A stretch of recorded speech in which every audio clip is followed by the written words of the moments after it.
तो आइए students start करते हैं अपनी आज की क्लास, जिसमें हम आगे बढ़ाएंगे क्लास 11th अकाउंटिंग का topic theory base of accounting. So students, theory base of accounting में सभी अकाउंटिंग कॉन्सेप्ट्स और अकाउंटिंग प्रिंसिपल्स करने के बाद अब टाइम आ गया है कुछ प्रैक्टिस क्वेश्चंस करने का। सो स्टूडेंट्स, आज की वीडियो में मैं आपको प्रिंसिपल्स और कॉन्सेप्ट्स के ऊपर कुछ प्रैक्टिस क्वेश्चंस करवाता हूं और ये सिखाता हूं कि क्वेश्चन पढ़ने के बाद आपको किस तरह से आंसर लिखना है और कौन सा प्रिंसिपल अप्लाई होता है ये पहचानना है। तो आइए स्टूडेंट शुरू करते हैं आज की क्लास। तो आप देख सकते हैं यहाँ पे बोर्ड पे कुछ क्वेश्चंस लिखे हैं, तो एक एक करके पढ़ते हैं और इसका आंसर सोच समझ के फिर इसका आंसर देंगे। तो आप देख सकते हैं students, which accounting principle requires that personal expense of proprietor should be debited to drawings account. तो स्टूडेंट्स, यहां पर आपको ये पहले ये समझना है कि कौन सा अकाउंट आपको कौन सा प्रिंसिपल अप्लाई यहां पे हुआ है जिसमें रिक्वायर्स दैट पर्सनल एक्सपेंस, मतलब एक प्रोप्राइटर कौन होता है? प्रोप्राइटर होता है जो ओनर होता है, जो मालिक होता है, और उसका पर्सनल एक्सपेंस हुआ। कहने का मतलब कंपनी में जो उसने पैसा लगाया उसको हम क्या बोलते हैं स्टूडेंट्स? मैंने आपको बताया था कौन सा प्रिंसिपल रिलेट कर रहा है, कहीं ना कहीं उसको कैपिटल बोलते हैं। चलिए प्रिंसिपल पे ना जाके हम मेन मुद्दे पे आते हैं कि कैपिटल बोलते हैं जब कोई आदमी अपने बिजनेस में पैसा लगाता है। उसने क्या किया, उसी कैपिटल में से थोड़ा सा पैसा निकाला, तो उसके लिए मैंने आपको बताया था क्या होता है स्टूडेंट्स, उसके लिए जो कंपनी अकाउंट डालती है वो है ड्रॉइंग्स अकाउंट। ठीक है, ड्रॉइंग्स अकाउंट क्या होता है? एक तरह का पर्सनल अकाउंट ही होता है। पर्सनल अकाउंट बेसिकली उधार का अकाउंट होता है, तो कैपिटल और ड्रॉइंग एक दूसरे के ऑपोजिट चलते हैं। ठीक है, ये मैंने आपको बताया था। तो अगर कोई ओनर पैसे निकाल रहा है और उसको खुद खर्च कर रहा है अपने खर्चे के ऊपर, अपने पर्सनल खर्चे के तौर पे उसमें से पैसे निकाले जा रहे हैं, बिजनेस में नहीं लगाए जा रहे हैं पैसे, तो उसको बोला जाता है ड्रॉइंग्स अकाउंट। ठीक है, तो ये जो ड्रॉइंग्स अकाउंट है या जो कैपिटल अकाउंट होता है वो किस प्रिंसिपल के तहत बनाए जाते हैं? याद कीजिए, जब भी ये कैपिटल अकाउंट बनेगा और ड्रॉइंग अकाउंट बनेगा तो किस प्रिंसिपल के ऊपर बनेगा? अब एक चीज सोचिए, ड्रॉइंग्स वर्ड जो कंपनी यूज कर रही है वो किसी ऐसे पर्सन के लिए करती है कि कंपनी का पैसा ना होके वो किसी और का था और उसने वापस ले लिया अपना, है ना? तो कंपनी उसको अपना पैसा नहीं समझती है, उसको कैपिटल समझ रही है। जब तक उसके पास है, जब तक कंपनी अपने पास रख रही है उसको कैपिटल कहेगी, और जैसे ही जो ओनर है वो पैसा निकाल लेता है तो वो ड्रॉइंग्स हो जाता है। तो बेसिकली कैपिटल और ड्रॉइंग्स किस तरह के होते हैं? ये उधार के चलते हैं। और कंपनी कौन से प्रिंसिपल के हिसाब से ओनर के पैसे को उधार का पैसा समझती है? याद कीजिए, बिल्कुल सही, business entity principle. Business entity या अकाउंटिंग एंटिटी प्रिंसिपल जब हमने पढ़ा था तो उसमें लिखा था कि एंटिटी मतलब होता है आइडेंटिटी और पहचान। मैंने ऐसे याद कराया था आपको। तो बेसिकली बिजनेस और उसके ओनर की जो पहचान है वो दोनों की अलग अलग है। क्लियर? तो स्टूडेंट्स, यहां पर ये जो क्वेश्चन है उसको पढ़ने के बाद बस एक ही चीज समझ आ रही है कि बिजनेस एंटिटी प्रिंसिपल से ही रिलेट कर रहा है। याद रखिएगा, डायरेक्ट रिलेशन निकल के आना चाहिए, जो कि निकल रहा है, क्योंकि ड्रॉइंग्स अकाउंट अब ये डेबिट क्यों हो रहा है इसके लिए तो आपको अच्छे से अकाउंट्स पढ़ने पड़ेंगे। हालांकि मैं आपको बता देता हूं, ड्रॉइंग्स अकाउंट जो होता है वो पर्सनल अकाउंट होता है, और पर्सनल अकाउंट का जो फॉर्मूला होता है वो क्या होता है students? Debit the receiver and credit the giver. अब ये तो आपको जब मैं आगे के चैप्टर्स कराऊंगा, जब 3 गोल्डन रूल्स ऑफ अकाउंटिंग आएंगे, तो उसमें आपको एक रूल ऐसा भी मिलेगा जो कि पर्सनल अकाउंट का होता है। तो रिसीवर मतलब अभी डेबिट हो गया है ड्राइंग अकाउंट से, क्योंकि लेने वाला जो है वो पैसे ले गया, तो फिलहाल मैंने उसको डेबिट कर दिया। ठीक है, कंपनी उसको डेबिट करेगी ड्राइंग्स अकाउंट में। तो बेसिकली ये जो प्रिंसिपल है मुझे समझ आ चुका है। ये कौन सा प्रिंसिपल है स्टूडेंट्स? ये है business entity principle. Business entity, इसका दूसरा नाम भी है अकाउंटिंग एंटिटी, आपको बताइए। ठीक है, तो इस तरह से आपको आंसर देने। अगले क्वेश्चन पे आते हैं students. Due to a labour strike a company estimates loss in the present year. ठीक है, तो एक कंपनी में क्या हुआ कि हड़ताल कर दी, जो लोग वहां पर काम कर रहे थे उन्होंने हड़ताल कर दी, जिसकी वजह से कंपनी को लग रहा है कि लॉस होगा। अब देखिए यहां पर इतना याद रखना, ये जो वर्ड है एस्टिमेट, एस्टिमेट का मतलब क्या होता है? अंदाजा लगाना। तो अभी हुआ नहीं है, कंपनी अंदाजा लगा रही है कि लॉस होगा। ठीक है, कोई इस चीज का कंपनी के पास अभी कुछ फिक्स्ड रीजन नहीं है। आगे बढ़ते हैं। The accountant records loss in the books. तो अकाउंटेंट ने क्या किया, अकाउंटेंट ने उठा के लॉस लिख दिया, क्योंकि उसको पता था, उसको ऐसा लग रहा था, क्योंकि वो अंदाजा लगा रहा था कि क्योंकि ये हड़ताल हुई है, ठीक है, कुछ दिनों के लिए हमारा काम बंद पड़ा रहा, जिसकी वजह से हमको यहां पे लॉस होने के पूरे चांसेस है। तो स्टूडेंट्स, क्या अकाउंटेंट को ऐसा रिकॉर्ड करना चाहिए था या नहीं चाहिए था? अच्छा ठीक है, which accounting principle is violated here. तो यहां पे कौन सा अकाउंटिंग प्रिंसिपल जो है वो वायलेट कर दिया गया? किस प्रिंसिपल को नहीं माना यहां पे? अंदाजा लगाइए। यहां पर कोई भी सबूत नहीं है अभी अकाउंटेंट के पास कि लॉस हुआ है या प्रॉफिट हुआ है। उसने बस एक चीज देखी कि हड़ताल हुई है, उसके हिसाब से उसने अंदाजा लगाना शुरू कर दिया। अब स्टूडेंट्स, यहां पे कंफ्यूजन हो सकती है दो प्रिंसिपल के बीच में। अगर आपको क्लियर है तो अच्छी बात है, लेकिन मोस्टली मुझे पढ़ के ऐसा लगा कि कंफ्यूज हो सकते हो आप दो प्रिंसिपल के बीच में। एक तो है प्रूडेंस प्रिंसिपल। प्रूडेंस कॉन्सेप्ट पढ़ा था हमने।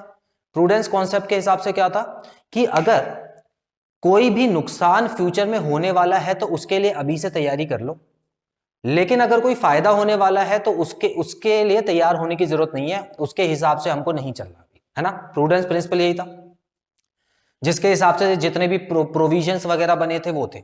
तो यहां पर अकाउंटेंट ने भी तो यही सोचा है। अकाउंटेंट ने क्या सोचा कि भाई स्ट्राइक हुई है तो मेरे को तो नुकसान सोच के चलना चाहिए, और अंदाजा भी मैं क्या लगाऊंगा, लॉस का लगाऊंगा। तो मैंने लॉस उठा के लिख दिया। अब स्टूडेंट्स यहां पर देखिए दूसरी चीज, अब इस क्वेश्चन को दूसरे हिसाब से देखें तो क्या होगा। अकाउंटेंट के पास कोई भी प्रूफ नहीं है किसी चीज का, उसने प्रूफ इकट्ठे नहीं किए, क्योंकि हड़ताल हुई थी, थोड़े दिन की हड़ताल हुई, उसके बाद उसको लगा कि लॉस होना चाहिए तो उसने उठा के वहां पे लिख दिया। लॉस लिखना और अंदाजा लगाना दोनों अलग चीज होती है ना। तो यहां पर उसने फाइनल डिसीजन ले लिया कि लॉस होगा ही होगा। तो स्टूडेंट्स, जो दूसरा वाला फंडा है ना, उसके हिसाब से आपको चलना है। अगर प्रूडेंस कॉन्सेप्ट होता ना तो उसके हिसाब से हम लोग तैयारी करते हैं, बस तैयारी करेंगे, उसको मान के नहीं, मतलब फाइनल नहीं रिकॉर्ड कर देंगे उसको। अब जैसे हम लोग इतनी प्रोविजंस क्यों बनाते हैं? प्रोविजंस इसलिए बनाते हैं कि जब वो समय अगर आ गया फ्यूचर में, अगर फ्यूचर में हमारा नुकसान हो गया तो प्रोविजन के पैसे निकाल के मैं उसमें एडजस्ट करूंगा। इसका मतलब ये थोड़ी है कि मैं जो रिकॉर्ड फ्यूचर में लॉस होने वाला है उसको अभी से लॉस लिखते चल दूं। ये नहीं हो सकता, यहां पे गलत हो जाएगा, है ना। अभी से कुछ फाइनल नहीं करना। तो यहां पर जो प्रिंसिपल लग रहा है स्टूडेंट्स, वो दूसरा प्रिंसिपल जो है वो ज्यादा लग रहा है, जिसके हिसाब से जो भी एविडेंस होते हैं वो बहुत जरूरी होते हैं। तो बिना एविडेंस के कोई भी काम नहीं किया जाता। कल को चेकिंग होगी अकाउंट्स की, तो हो सकता है कि वहां पे प्रॉफिट भी निकल आए। तो इसको बोलेंगे verifiable objective. Verifiable objective. Clear students? तो ये भी इंपॉर्टेंट प्रिंसिपल था। इस प्रिंसिपल के तहत जो भी ट्रांजैक्शन होती है वो किसी ना किसी एविडेंस के ऊपर या कोई ना कोई सबूत वहां पे होना चाहिए, तभी ट्रांजैक्शन होगी। Question number 3, quality of man power is not recorded in the books of accounts. ठीक है, ये तो बड़ा इजी सा है, ये तो आप खुद ही बता सकते हैं। देखिए, क्वालिटी ऑफ मैन पावर मतलब मैन पावर कैसी है, कैसा काम कर रही है, तो ये कभी भी अकाउंट्स में नहीं लिखा जाता। कोई बताएगा कोई जो रीजन है इसका क्या है? जो इसका रीजन है स्टूडेंट्स, वो है कि अकाउंट्स में सिर्फ वही चीजें रिकॉर्ड कर सकते हैं जो कि पैसे से संबंधित हो या जिसकी वैल्यू हम पैसे से कर सके, है ना। Money measurement concept. तो यहां पे एक ही बस प्रिंसिपल आ रहा है गूंजता हुआ हमारे कानों में, जो बोलता है कि भाई मनी मेजरमेंट प्रिंसिपल जो है वो इसका सही आंसर है। क्यों? क्योंकि मनी मेजरमेंट प्रिंसिपल क्या बोलता है कि अगर कोई भी ऐसी ट्रांजैक्शन हुई है जिसका पैसे से कोई लेना देना नहीं है तो उसको अकाउंट्स में रिकॉर्ड नहीं करना है। लेकिन कोई ऐसी ट्रांजैक्शन है जिसको हम पैसे से तौल सकते हैं, पैसे से कंपेयर कर सकते हैं, तो उसको हम रिकॉर्ड करेंगे अकाउंट्स में। Clear students? तो यहां पर सीधा सीधा मनी मेजरमेंट प्रिंसिपल आ रहा है। ठीक है, तो चलिए स्टूडेंट्स, ये आई होप ये तीनों क्वेश्चन क्लियर है। इसका स्क्रीनशॉट लीजिए, फिर आगे बढ़ते हैं। तो आइए स्टूडेंट्स बढ़ते हैं अगले क्वेश्चंस की तरफ। तो क्वेश्चन नंबर 4 में लिखा है, which principle assumes that business enterprise will not be liquidated in near future. तो स्टूडेंट्स, यहां पे कुछ ऐसे वर्ड्स हैं जिसका मतलब आपको पता होना जरूरी है। तो किस प्रिंसिपल के तहत यह माना जाता है कि बिजनेस एंटरप्राइज जो है वो लिक्विडेट नहीं होगी। लिक्विडेट मतलब क्या होता है स्टूडेंट्स? लिक्विडेट मतलब होता है जब कंपनी बंद कर दी जाती है, ठीक है। अब ये लिक्विडिटी मतलब, लिक्विडिटी कैश को बोला जाता है बेसिकली, ठीक है। ये आप आगे चल के जब 12th क्लास में पहुंचेंगे तो आप अच्छे से समझेंगे। लिक्विडिटी का मतलब होता है कि बिजनेस का ऐसा, जब बिजनेस की ऐसी हालत हो जाए कि उसको लिक्विड बना दिया जाता है, मतलब सब कुछ बेच बाच के कैश इकट्ठा कर लिया जाता है, तो उसको बोलते हैं लिक्विडेट। Clear students? तो याद रखना है इस वर्ड को, ये भी काम आएगा आपके। तो ये सीधा सीधा कैश से रिलेट करता है इन नियर फ्यूचर। तो कंपनी बंद नहीं होनी चाहिए नियर फ्यूचर में। तो ये मान के चला जाता है कि कोई भी अगर बिजनेस शुरू हो रहा है तो उसको इतनी जल्दी बंद नहीं करना है, उसको कई सालों तक चलाना है, और ये जो साल है इसकी कोई संख्या नहीं होती। हालांकि फ्यूचर में जाके अगर कोई प्रॉब्लम आ जाती है या किसी वजह से बिजनेस बंद करना पड़ जाए तो किया जा सकता है, लेकिन उसको कोई जो ओनर है उसकी इंटेंशन नहीं होनी चाहिए, वो जानबूझ के ऐसा कोई काम नहीं करेगा, और अगर करेगा तो उसके उसमें अकाउंट्स में नहीं काउंट किया जाएगा उसको। Clear students? तो यहां पर जो प्रिंसिपल सीधा सीधा बन रहा है वो है गोइंग कंसर्न कॉन्सेप्ट, जो कि सबसे पहला कॉन्सेप्ट हमने पढ़ा था, गोइंग कंसर्न कॉन्सेप्ट, ठीक है। आई होप आपको ये चीज क्लियर है। तो कभी भी ये तो आसान सा क्वेश्चन था, ये तो आपने भी आंसर बता दिया होगा। सो अगले क्वेश्चन की तरफ बढ़ते हैं students. A company got a project to be completed in 4 years। एक कंपनी को एक प्रोजेक्ट मिलता है 4 साल में कंप्लीट करने के लिए। It argued that the accounts will be prepared once the project has been completed. तो कंपनी क्या बोलती है कि हम लोग अकाउंट्स बनाएंगे जब प्रोजेक्ट खत्म हो जाएगा। अगर बीच में कोई पंगा हुआ, मान लेते हैं कि प्रोजेक्ट बीच में ही आधा अधूरा रह गया या किसी वजह से कंप्लीट नहीं हुआ, तो हम अकाउंट्स बनाएंगे ही नहीं। हम अकाउंट्स तभी बनाएंगे जब 4 साल खत्म हो जाएंगे और प्रोजेक्ट खत्म हो जाएगा, तो उसके बाद अकाउंट्स बना लेंगे। क्या दिक्कत है इसमें? तो यहां पर लेकिन जो अकाउंटिंग प्रिंसिपल है वो इस चीज को सही नहीं मानता। वो बोलता है कि आप ऐसा नहीं कर सकते, which principle is violated here. तो आपको बताना है कि यहां पे कौन सा जो प्रिंसिपल है वो यहां पर तोड़ा गया है, जिसका पालन नहीं हुआ है। तो बताइए स्टूडेंट्स, क्या लग रहा है आपको? देखिए, हमको यह बात पता है कि पूरी अकाउंटिंग, चाहे वो कोई भी प्रोजेक्ट हो या कोई कंपनी की लाइफ क्यों ना हो, उसको छोटे छोटे हिस्सों में बांटा जाता है और फिर उन टाइम पीरियड्स में अकाउंटिंग करनी जरूरी होती है। इससे यह पता लगता है कि क्या उस प्रोजेक्ट के हिसाब से या उस कंपनी को उस टाइम पीरियड में प्रॉफिट हुआ या लॉस हुआ।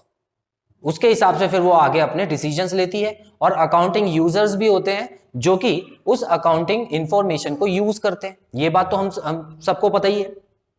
अब स्टूडेंट्स, यहां पर मेन चीज क्या आ जाती है कि जो कंपनी बोल रही है 4 साल में एक बार अकाउंट बनाने की, तो वो तो पूरी तरह सही से नहीं दिखाएगी। जिन लोगों ने उनको पैसा दिया हुआ है या उसके जो अकाउंटिंग यूजर्स हैं, वहां पे धोखा हो सकता है, क्योंकि 4 साल में तो कुछ भी गफला हो सकता है, एक बहुत बड़ा पीरियड होता है।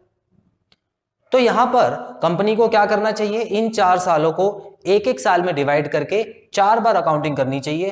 तो जब वो डिवाइड करेगी तो उसको हम क्या नाम देंगे students? Accounting period, accounting period principle, ठीक है, अकाउंटिंग पीरियड प्रिंसिपल। तो आई होप आपको ये चीज क्लियर है। तो अकाउंटिंग पीरियड प्रिंसिपल ये बोलता है कि लाइफ टाइम को, पूरी कंपनी की लाइफ टाइम को छोटे छोटे टुकड़ों में बांट के टाइम पीरियड के हिसाब से आप अकाउंट्स बनाएं, ताकि वो अकाउंट्स आपके लिए मददगार साबित हो सके। नेक्स्ट पढ़ते हैं students. An asset is recorded on cost price. तो एक एसेट जो है, एक नहीं सभी एसेट जो होती हैं वो कॉस्ट प्राइस पे रिकॉर्ड की जाती है। And even if market price is more और लेस, मार्केट प्राइस चाहे कितना भी हो उसका, लेकिन जो एसेट है वो बुक्स में हमेशा कॉस्ट प्राइस के ऊपर ही रखी जाती है। तो कौन से प्रिंसिपल के तहत है? आसान प्रिंसिपल है। देखिए यहां पर एक वर्ड आ रहा है कॉस्ट, आ रहा है ना कॉस्ट। तो बेसिकली जो कॉस्ट वर्ड होता है वो 90% जो है वो एक ही प्रिंसिपल से रिलेट रखता है, जिसका नाम है हिस्टोरिकल कॉस्ट कॉन्सेप्ट। याद है हिस्टोरिकल कॉस्ट में क्या पढ़ा था हमने? हिस्टोरिकल क्यों आता था? क्योंकि जो कॉस्ट प्राइस लेनी है हमको, जो सामान खरीदा था, एसेट खरीदी थी, उस समय की कॉस्ट प्राइस ही बुक में लिखनी है, और जितनी बार भी डेप्रिसिएशन लगाना है उस पर साल दर साल उतने पे ही लगाना है और मार्केट प्राइस में जो उसकी कीमत चल रही होगी उसको बिल्कुल ध्यान नहीं देना। हमको किस वैल्यू पे ध्यान देना है? जो हमारी बुक्स में लिखी हुई है। और हमारी बुक्स में कौन सी लिखी होंगी? जब हमने खरीदी होंगी। तो हिस्टोरिकल कॉस्ट कॉन्सेप्ट के हिसाब से ये वाला जो क्वेश्चन है वो है, तो सिंपल हो गया, historical cost concept, historical cost concept हो गया। आई होप ये 3 क्वेश्चंस भी आपको क्लियर है स्टूडेंट्स। स्क्रीनशॉट लेंगे फिर आगे बढ़ते हैं।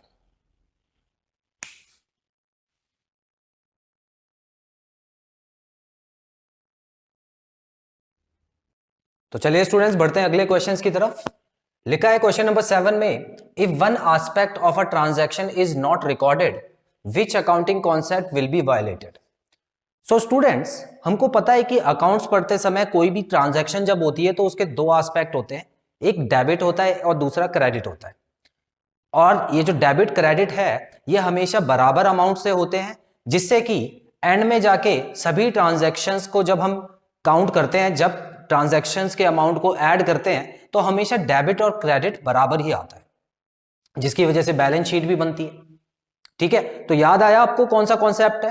क्योंकि इसमें हर ट्रांजैक्शन के 2 एस्पेक्ट होते हैं, 2 पहलू होते हैं, और आपकी बुक का नाम भी कहीं ना कहीं डबल एंट्री बुक। तो डबल एंट्री क्यों है? क्योंकि एक ट्रांजैक्शन की 2 एंट्री पड़ती है। सो स्टूडेंट्स, यहां पर सिंपल सा जो आंसर हमको यहां पे समझ आ रहा है वो क्या हो सकता है? वो है डुअल एस्पेक्ट। डुअल एस्पेक्ट, ठीक है। अब डुअल एस्पेक्ट के तहत क्या था कि जब भी कोई भी ट्रांजैक्शन होती है तो डेबिट और क्रेडिट दोनों जगह जाती है। एक एग्जांपल लेके बताऊंगा आपको। फॉर एग्जांपल मान लेते हैं कि मैंने एक मशीन खरीदी है, मशीनरी खरीदी है और उधार में ली है राम से। ठीक है, राम से मैंने एक मशीनरी उधार ली है, तो मुझे पता है कि मशीनरी अकाउंट बड़ा है और राम का जो उधार वाला अकाउंट है, कहने का मतलब है जो क्रेडिटर अकाउंट है वो भी बड़ा है, क्योंकि मेरे ऊपर उधार भी हो गया और मेरे पास एक मशीनरी भी आ गई। तो जब भी मशीनरी या कोई भी एसेट हम खरीदते हैं तो उसको हमेशा हम डेबिट में डालते हैं। याद रखना, डेबिट व्हाट कम्स इन, ये रूल्स एंड रेगुलेशन आपको आगे पढ़ाऊंगा। ठीक है, तो डेबिट में डालते हैं, बस इतना याद रखना। और जब भी कोई उधार हम पे बढ़ता है, ठीक है, कुछ हमने उधार और लिया है, तो अभी मैंने एक थोड़ी देर पहले आपको रूल बताया था जिसको हम बोलते हैं पर्सनल अकाउंट। तो उसमें क्या था? Debit the receiver, credit the giver. तो स्टूडेंट्स, राम को मैं क्रेडिट करूंगा क्योंकि वो गिवर है, उसने हमको उधार दिया। क्लियर? तो देख लो, डेबिट और क्रेडिट दोनों जगह इक्वल अमाउंट जाएगा, तो ये डुअल एस्पेक्ट होती है। अब क्वेश्चन के हिसाब से क्या हुआ? क्वेश्चन के हिसाब से उसने ये तो लिख लिया कि भाई मशीनरी आ गई मेरे पास। ठीक है, मशीनरी तो आ गई, उसने खुश होकर लिख लिया भाई मशीनरी देखी नहीं, तो उसने लिख दिया इस चीज को। लेकिन उसने ये नहीं देखा कि भाई उधार पे आई है, उसके पैसे भी देने हैं। तो उसकी दूसरी ट्रांजैक्शन रिकॉर्ड नहीं करोगे, दूसरा एस्पेक्ट रिकॉर्ड नहीं करोगे, तो अकाउंट जो है वो गलत इंफॉर्मेशन शो करेगा आपको। आगे बढ़ते हैं स्टूडेंट्स, क्वेश्चन नंबर 8 पे चलते हैं। Rent for March 2022 is not paid. ठीक है, तो एक महीने का जो रेंट है वो नहीं दिया, और ये कौन सा महीना चल रहा है? ये 2022 का लास्ट महीना चल रहा है अकाउंटिंग ईयर का। अकाउंटिंग ईयर कब से कब तक होता है? अप्रैल टू मार्च होता है। तो ये आखिरी महीने का रेंट जो है वो नहीं दे पाए हम किसी वजह से। It should be recorded as an expense for the year 2022। अच्छा, एक चीज समझिए, अगर मान लेते हैं जो 2022 था उसमें हम रेंट नहीं दे पाए, तो जाहिर सी बात है 2023 में हमने दिया होगा, है ना, क्योंकि पहले पिछला रेंट निपटाएंगे तभी आने वाला रेंट देंगे हम, ऐसा ही होता है।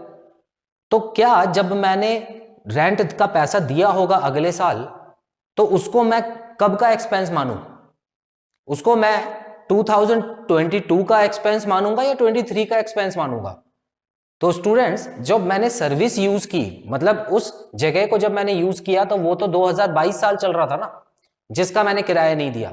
तो मैं पैसे भले ही कभी भी दूं, पैसे भले ही कभी भी दूं, लेकिन मुझे जो एक्सपेंस है वो उसी साल का मान के चलना है जब वो अकर्ड हुआ था या हुआ था। ठीक है स्टूडेंट्स, तो यहां पर एक वर्ड निकल के आता है जिसको हम बोलते हैं अक्रूअल कॉन्सेप्ट। अक्रूअल कॉन्सेप्ट क्या बोलता है कि भाई आपको जब पैसा लिया या आपने पैसा दिया है किसी को, उस समय को इग्नोर करके आपको ट्रांजैक्शन के हिसाब से सोच के चलना है कि ट्रांजैक्शन जब हुई है तो आपको उसी समय एंट्री डालनी है उसकी। तो इसका जो डायरेक्ट ताल्लुक रख रहा है स्टूडेंट्स, ये जो क्वेश्चन है ये किससे रख रहा है? ये रख रहा है अक्रूअल कॉन्सेप्ट से, अक्रूअल कॉन्सेप्ट। ठीक है, तो अक्रूअल कॉन्सेप्ट क्या बोलते हैं स्टूडेंट्स, कि अगर कोई हमारा खर्चा हो जाए और इस साल का खर्चा है लेकिन हमने पैसा अगले साल दिया है, तो उसको जब पैसा हम देंगे तब एंट्री नहीं डालेंगे, जब हमने खर्चा ड्यू हुआ है, जब डेट हो गई है उस खर्चे की, तभी एंट्री डाल देंगे। भले ही हम नहीं दे पाए तो आउटस्टैंडिंग रेंट करके अकाउंट खुलता है, आउटस्टैंडिंग रेंट होगा, जो कि कौन से साल में खोलना होगा?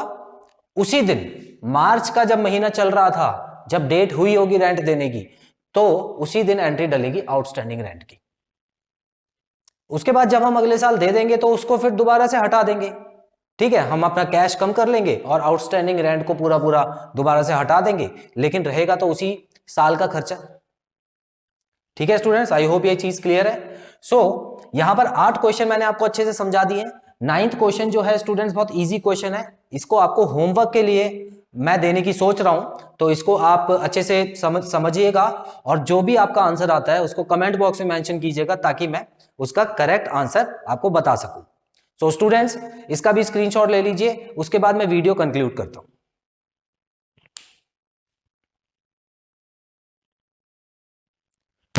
सो स्टूडेंट्स, आज की क्लास हम यही खत्म कर रहे हैं। आज की क्लास में हमने कुछ क्वेश्चंस किए हैं जो कि प्रिंसिपल के ऊपर बेस्ड है, और हमने ये सीखा है कि किस तरह से क्वेश्चन को अच्छे से पढ़ के प्रिंसिपल को अप्लाई करना सीखना है। तो आई होप आपको सभी क्वेश्चन अच्छे से समझ आए होंगे और कोई भी डाउट नहीं होगा। नेक्स्ट क्लास में भी हम कुछ और प्रैक्टिस क्वेश्चंस करने वाले हैं इसी तरीके के, जिसमें मैं आपको अकाउंटिंग प्रिंसिपल से ऊपर जो क्वेश्चंस होंगे वो कराऊंगा। So students, till then, take very good care of yourselves. Have a nice time. God bless you. Bye-bye.